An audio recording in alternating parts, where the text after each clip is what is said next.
Well, good morning, and let's talk adding and subtracting decimals. So, where do we use this kind of stuff? A lot of times we'll use it in science class. We'll use it when we're talking about time, not like hours and minutes, like, oh, it's 11:52, Miss D. Not like that kind of time, like racing time. Or in money. That's when we use decimals a lot. So first we should write our names on our paper.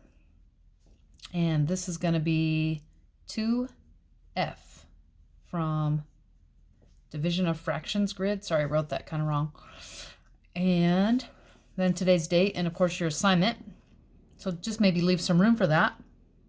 So let's do some examples here. Okay, what if we had, let's see, what if we had 0.49 milliliters of blue dye, and we needed to add 0.17 milliliters of red dye so that we could get what color? Yeah, purple. And of course it's going to be in milliliters. Now, you might have heard me say 0.49. That's the really kind of lazy way that we say it. We should be better. And because there are 2 places past the decimal point, this is actually tenths hundredths. So this would be 49 hundredths plus 17 hundredths. Okay, so we got to talk about some things. So let's see what we can do here. I think we'll only need to go that far. These would be tenths.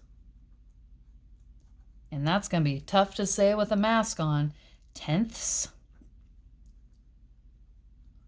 Hundredths.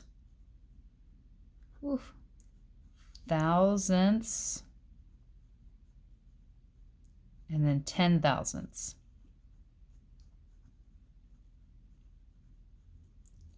And it works very much like going this way, you know, like ones, tens, hundreds, thousands, 10,000s, 100,000s, millions, right? It works the same, but obviously the other direction. Plus there's no oneths spot. Okay, there's only tenths. This is the ones. There's no oneths. All right, so if this says 0.49, that must mean 49 hundredths because it ends in that column, and that's how you would say it. All right, next piece of vocabulary. This whole thing is called a decimal. Okay, it's a partial number. This little guy right here is your decimal point. And these turn out to be your decimal places. Okay? That's a lot of stuff, Misty. Now, I'm going to show you the quick and easy way to add these. You've got to know that the decimal point is there to start with. Then we'll kind of forget about it and bring it back in later. I'm personally not very good at horizontal math. We've talked about that. But we can change this to vertical math. 49 hundredths, 17 hundredths. We're going to add them. Now I put them in a very specific order. See the decimal point? Boop, boop, boop, boop, boop, boop, boop, boop, boop, boop, boop, boop, boop, boop. The decimal point has to stay in that vertical line. And then you would do this like you learned how to add in little kid school. 9 plus 7 is 16. Carry the 1. 1, 5, 6. 66 hundredth milliliters. Okay. All right, let's try another one. What if I have, oh, that's example 1. 0.08 or 8 hundredths plus 65 hundredths. Oh, well, the decimals are lined up, so we'll keep those lined up. And when you add and subtract, you deal with the decimal first. That's going to be different for multiplication. Division, deal with the decimal first. Multiplication is its own little story. Well, we'll learn about that tomorrow. So let's see. 8 plus 5 is 13. Carry the 1. 1 plus 0 plus 6 is 7.73. Okay? And if we just put something on the end of that, like liters. Easy peasy. All right, let's say that you're going to ride your bicycle.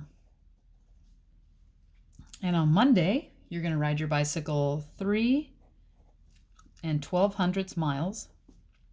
And then on Tuesday, you're going to ride your bicycle 4 7/10 miles.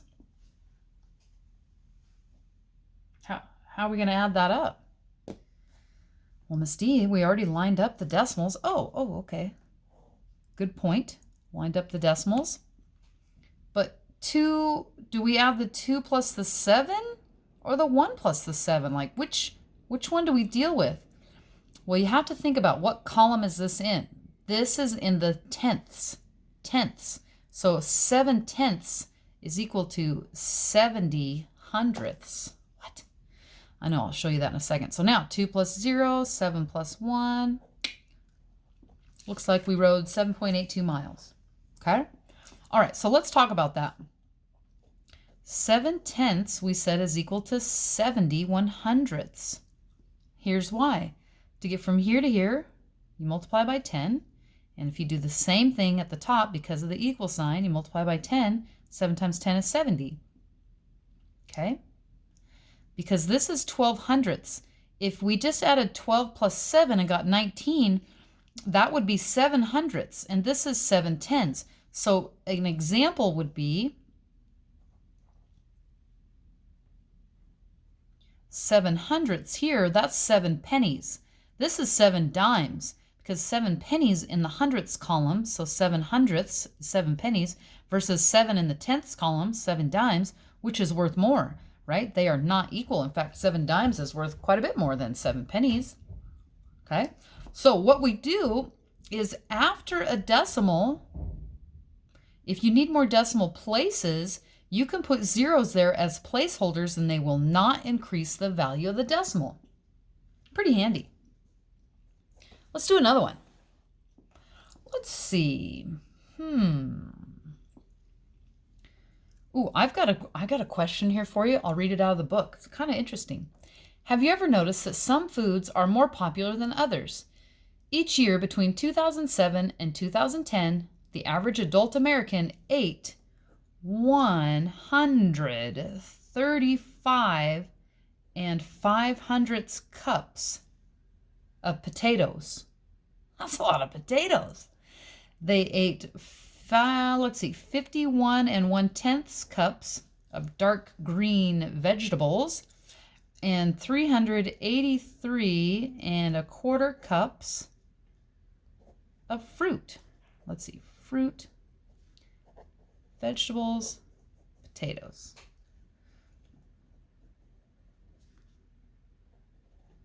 Okay? I was really hoping they were going to talk about cups of ice cream, but apparently no.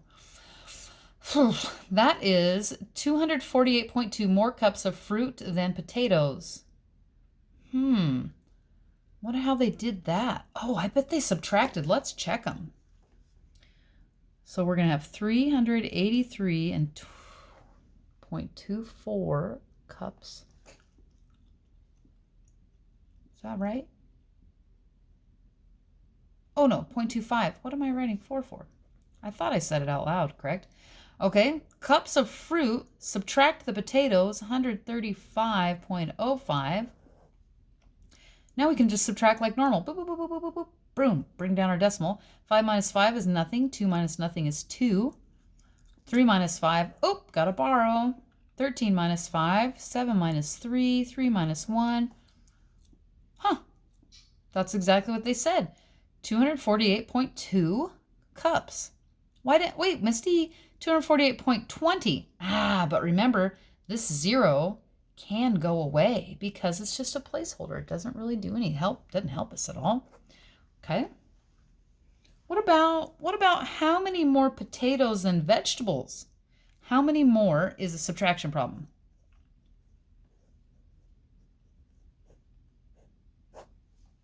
Okay, I lined up my decimals. Oh, man, I've got this blank spot. Yep, put in a 0. 5 minus nothing? That's 5. 0 minus 1. Oops, can't do that. Got to borrow from the neighbor. 10 minus 1. 4 minus 1. 13 minus 5. Wait, Miss D, why did you do 13 minus 5? Well, because it's 3 minus 5, but 3 minus 5 is not a good deal, so I would have had to borrow anyway, and that would have left it with nothing, so I just borrowed in my head. Okay, so remember, you can fill in the blank here. Okay, so add and subtract. Here's your rule. If you're going to do it vertically, line up your decimal. Line up decimal. Step 1. Step 2, do the math. Okay, that should get you where you need to go in order to do add and subtract in the decimals. Tomorrow, you can multiply and divide.